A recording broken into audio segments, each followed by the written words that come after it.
The Canadian government has set a September 30, 2025 deadline to end its hotel shelter program for asylum seekers. Originally a temporary response to a surge in claims, the program provided emergency housing for thousands, especially at border crossings like Roxham Road. Over 15,000 asylum claimants have passed through these hotels, using them as a first stop before moving into communities. Now, with only 485 people remaining in 5 hotels, the focus is on helping them secure permanent housing before the cutoff. Immigration officials are providing intensive on-site support to ensure no one is left without shelter. The program's end marks a shift back to traditional, but strained, housing systems. The government calls the program a success, but acknowledges the challenge ahead for those still in hotels. The transition will test Canada's ability to support newcomers beyond emergency measures. Community leaders warn that ending the hotel program could push vulnerable asylum seekers into homelessness. Major city shelters are already full, and affordable housing is scarce.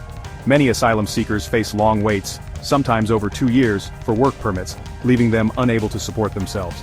Without income, they rely on social assistance or charity, making it nearly impossible to secure housing. The $1.1 billion spent since 2020 highlights the scale of the challenge, but critics say ending funding without alternatives is risky. The costs of homelessness and emergency services may outweigh any savings. Asylum seekers also face language barriers, lack of credit history, and risk of exploitation by landlords. The government's support in these final weeks is crucial, but if housing isn't available, many could be left in limbo. The transition exposes deep gaps in Canada's support system for newcomers. Ending the hotel program shifts the burden to provinces and cities already stretched thin. Municipal leaders say Ottawa is offloading a national issue onto local governments with limited resources.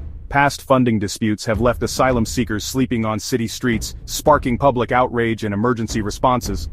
Community groups stepped in before, but they're exhausted and warn they can't fill the gap again. The risk of a new wave of homelessness is real, threatening progress made in moving people off the streets. Immigration is federal, but housing and services fall to local governments, creating policy gaps and finger-pointing. Without a coordinated national strategy, vulnerable newcomers are caught in the middle.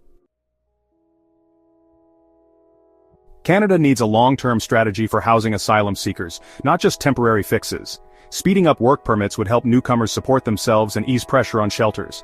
A national housing strategy, co-funded by all levels of government, could provide stable solutions like reception centers and rent supplements. Investing in community organizations with stable funding would build lasting support infrastructure. Relying on emergency charity is unsustainable. Permanent solutions are needed. Recent policy moves send mixed messages about Canada's commitment to refugees. To uphold its values, Canada must invest in fair, efficient, and compassionate systems. The end of the hotel program is a test. Will Canada offer more than just a temporary room but a real chance at a new life? Subscribe, like, and share for more.